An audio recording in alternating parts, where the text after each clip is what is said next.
Hello, welcome to another module in this massive open online course. So, we are looking at the Fourier series representation and its various properties. In this module, let us start looking at a different topic, that is the Fourier transform. Okay. So, we want to start looking at the concept of the Fourier transform.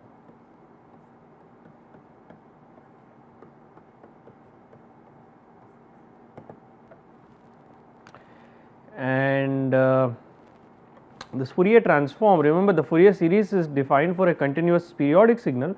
This is for a continuous aperiodic signal. So, the Fourier transform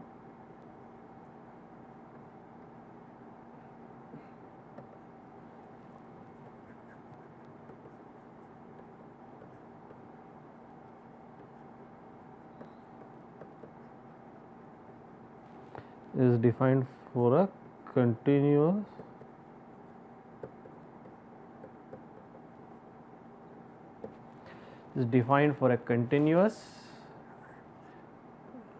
and an aperiodic signal.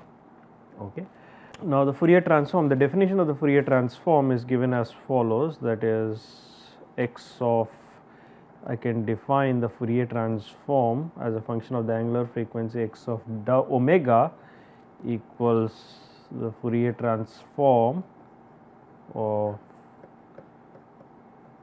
xt, which is equal to, represented as the Fourier transform of xt, which is integral minus infinity to infinity x of t e raised to minus j omega t dt. Okay. So, the Fourier transform, let me just write it again a bit more prominently. So, this is your x of omega equals minus infinity to infinity x of t e raised to minus j omega t dt. This is one of the most important transforms, and as I have already told you, the Fourier transform or the Fourier transform framework is one of the most commonly used frameworks, or one of the most commonly used transforms in the to understand and analyze the various properties and the behavior of signals and systems. Okay. All right. And similarly, the inverse Fourier transform, that is, this relates the signal to its Fourier transform. The inverse Fourier transform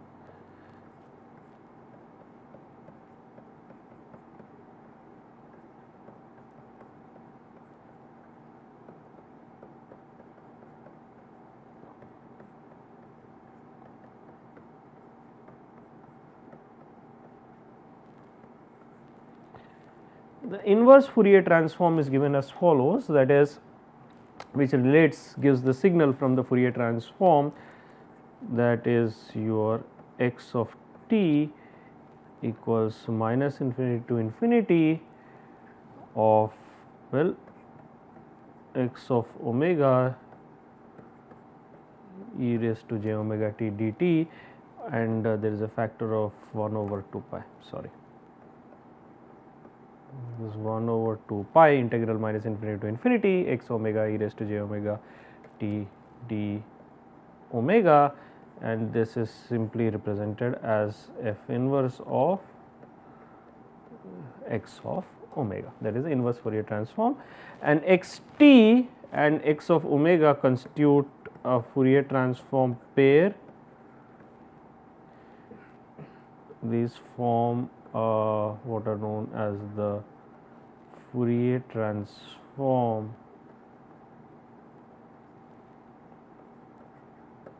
these form the Fourier transform pair, and represented simply using a double headed arrow, that is x t and x omega. These form a Fourier transform, these form a Fourier transform pair.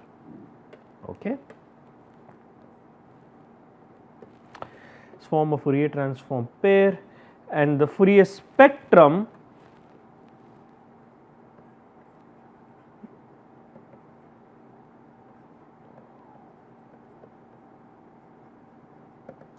the Fourier spectrum can be obtained as follows, that is I can from the Fourier transform, alright, from the signal xt, once you obtain the Fourier transform, the Fourier spectrum can be obtained as follows, that is I can write x of omega equals magnitude x of omega e raised to j phi of omega, where phi of omega is the angle or phase of omega, and this magnitude x of omega, again this is the magnitude spectrum of x of t.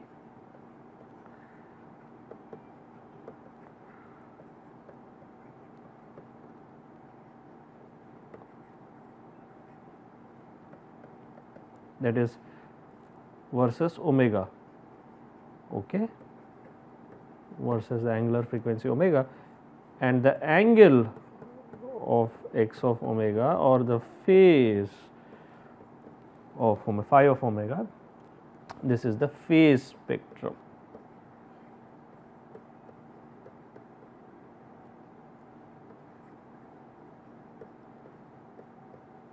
So, you have the magnitude spectrum of x of t and you have the phase spectrum of the signal x of t.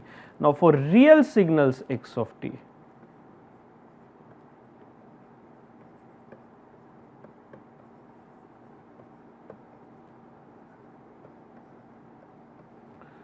for real signals x of t, we have x of omega, well if you look at x of minus omega, well that is minus infinity to infinity. Now, for real signals x of t, you have x of minus omega is minus infinity to infinity, x of t e raised to j omega t, because you are considering x of minus omega. And now, therefore, if you consider x of minus omega conjugate, this is basically integral minus infinity to infinity x of t e raised to j omega t conjugate, which is equal to integral minus infinity to infinity x conjugate of t e raised to minus j omega t dt, but we know x conjugate of t, this is equal to x of t. For a real signal implies this is equal to minus infinity to infinity x of t e raised to minus j omega t dt, but this is nothing else but x of omega. This is again equal to x of omega. So, therefore, what we have is x conjugate of minus omega equal to x of omega. So, for a real signal, that is the Fourier transform at minus omega is the conjugate of the Fourier transform at omega. So, we have x conjugate of minus omega equals x of omega for a real signal.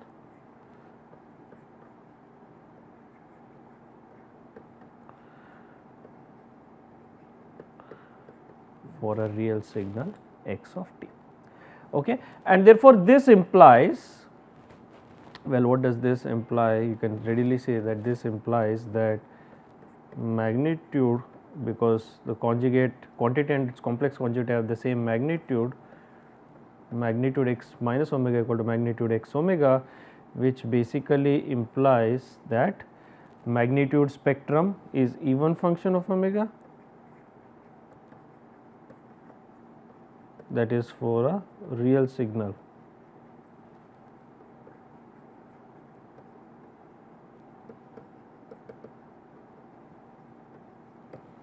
And this also implies that because the conjugate has a negative phase, so f of minus omega equals minus f of omega, which implies that phase spectrum is equal to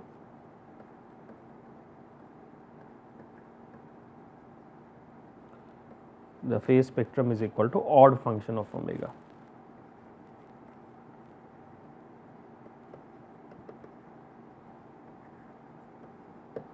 The phase spectrum is an odd function of omega, all right.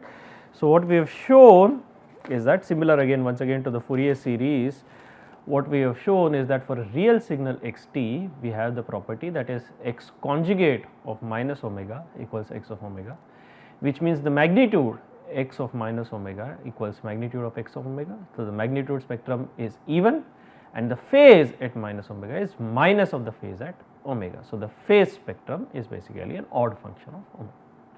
Okay, all right. So, we will now look at of course, another important aspect is the conditions for convergence of x of omega, again similar to the Dirichlet conditions.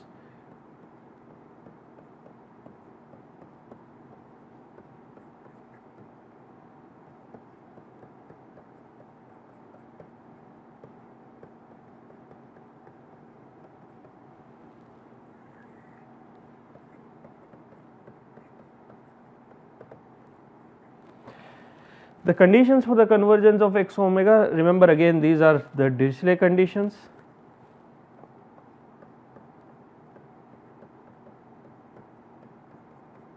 Dirichlet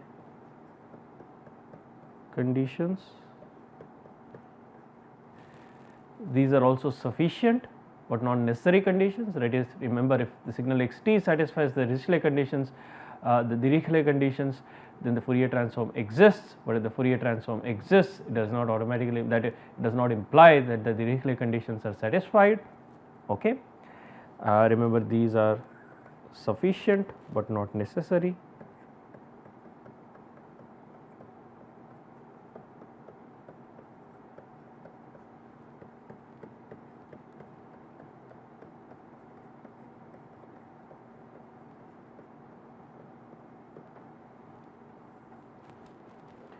Okay.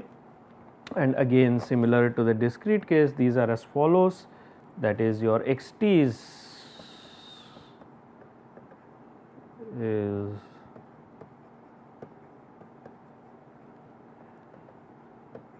absolutely integrable, which implies that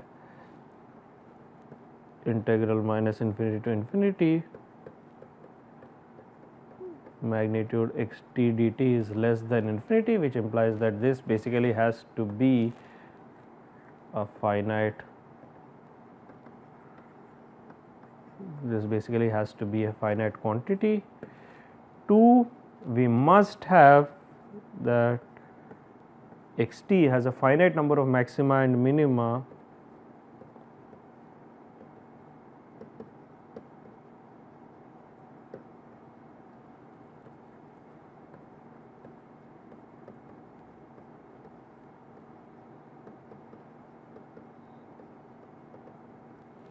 finite number of maxima and minima in any finite interval.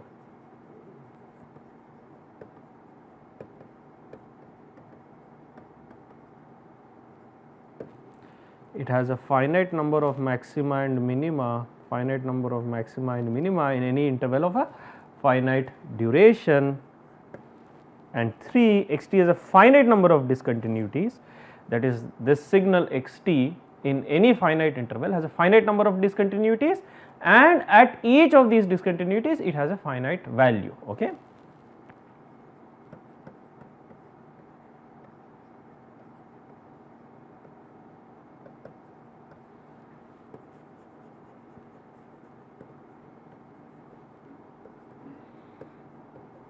Yes, xt has a finite number of discontinuities in any finite interval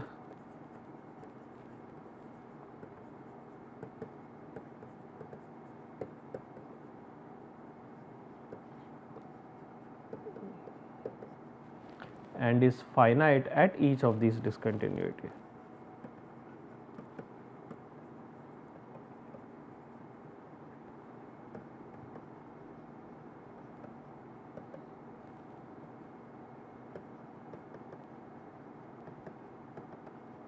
And is finite at each of these discontinuities. Okay, it has a finite number of discontinuities and it is finite at each of these discontinuities. Okay, so these are the Dirichlet conditions for the existence or the convergence of the Fourier integral, and remember these are sufficient but not necessary. In fact, you will see examples of signals which do not satisfy, these are special signals which do not satisfy the Dirichlet conditions, but the Fourier transform still exists. Okay, we will see a couple of signals. Okay.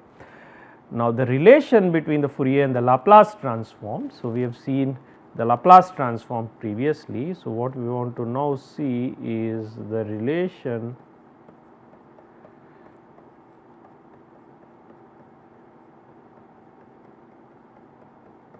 between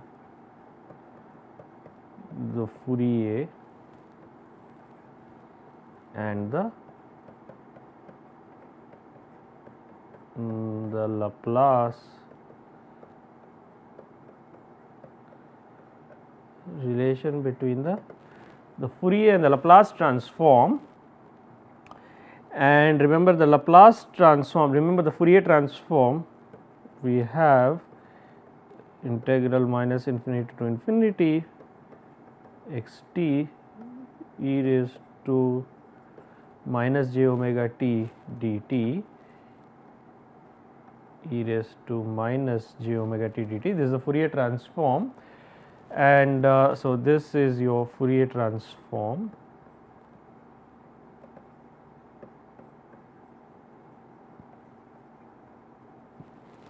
And remember the Laplace transform is given as integral minus infinity to infinity x t e raised to minus s t dt. Okay, that is the Laplace transform. Okay, so the Laplace transform is integral minus infinity to infinity x t e raised to minus x t dt. This is the Laplace transform.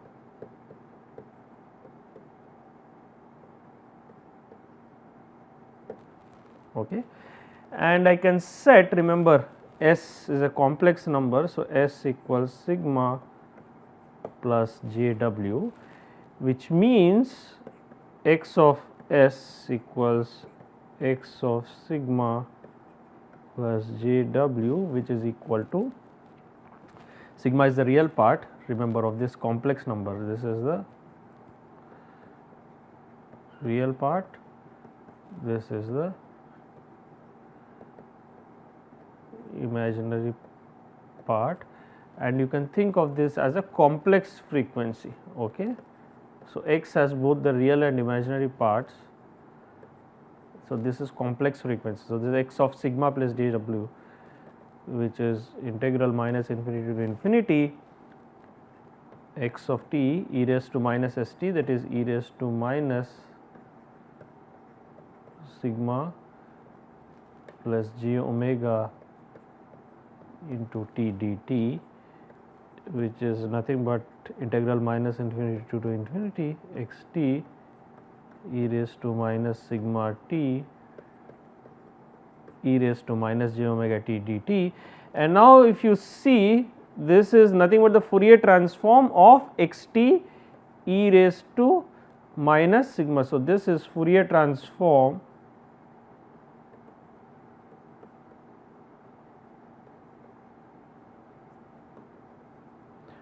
of x t e raised to minus sigma t.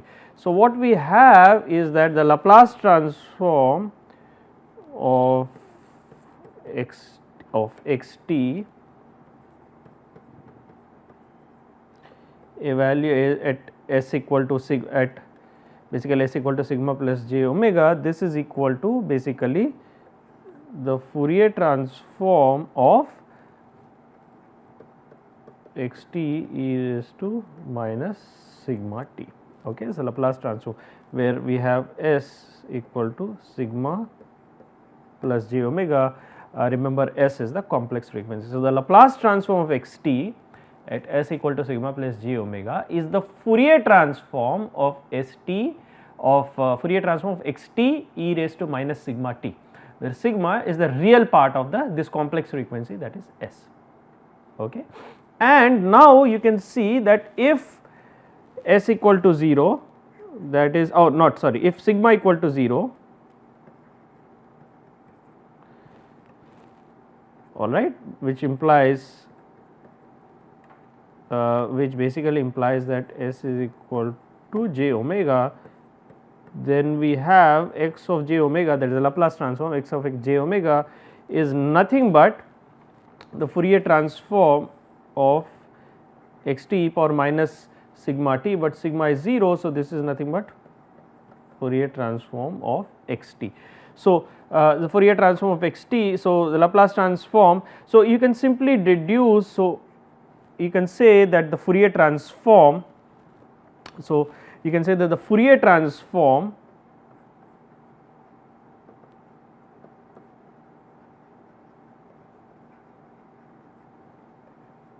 at omega can be obtained by setting s equal to j omega in the Laplace transform. Okay, so you can say that the Fourier transform can be obtained by setting s equal to j omega in the Laplace transform. However, note that this is only true under some conditions. Caution, okay, note, okay, this is only true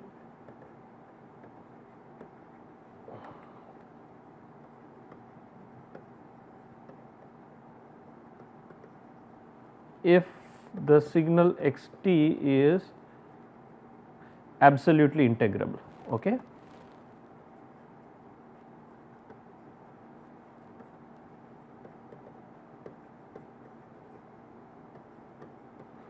Is only true if the signal x t is absolutely integral, that is minus infinity to infinity x t dt is, that is magnitude of x t dt is less than infinity. Okay, only if the signal is absolutely integrable. Okay, and so this is only true, but however not all signals. So, and this is not true if the signals are is not absolutely integrable. Not now all signals, we are going to see several we are going to see examples in which the signals do not satisfy this property. Hence, in those scenarios you cannot simply obtain the Fourier transform from the Laplace transform by setting s equal to j omega. Okay, so there is a word of caution, that is you can use this technique to obtain the Fourier transform from the Laplace transform only if the signal is absolutely integral. Okay, all right. With that, let us proceed to look at the Fourier transform of some common signals.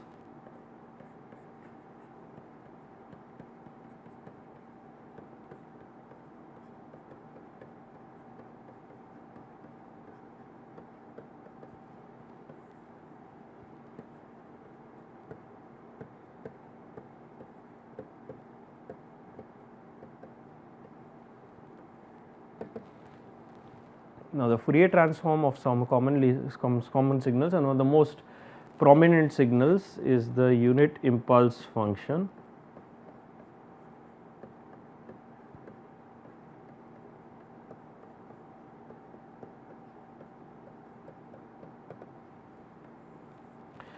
Okay, which is the Dirac delta function, that is delta t, and we know that the Laplace transform of the Dirac delta is unity.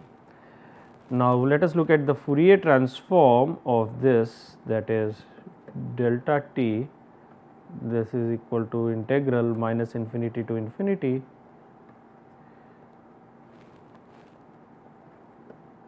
x t e raised to minus j omega dt, but x t is delta t, so e raised to minus j omega t dt. And remember, this is e raised to minus j omega t evaluated from the property of the delta function. This is e raised to minus j omega t evaluated at t equal to 0, this is simply 1, and therefore, the Fourier transform of the delta function is the unit impulse function is 1, and this is similar to the Laplace transform.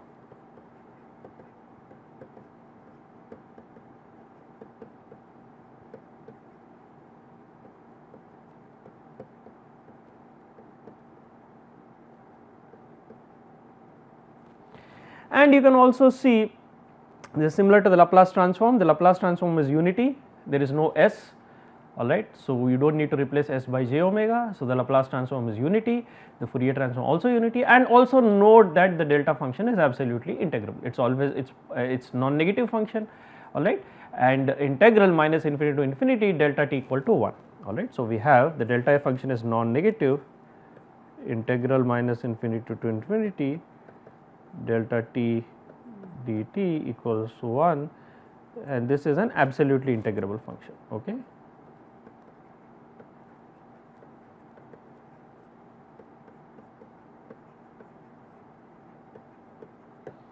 Absolutely integrable. Okay. And therefore, the Fourier transform in this case is basically similar to that of the Laplace, transform. Okay. All right. So, what we have done in this module is basically we have introduced the concept of the Fourier transform.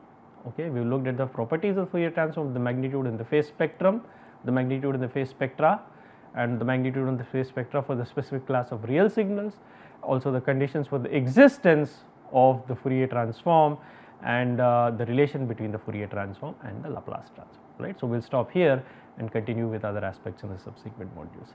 Thank you very much.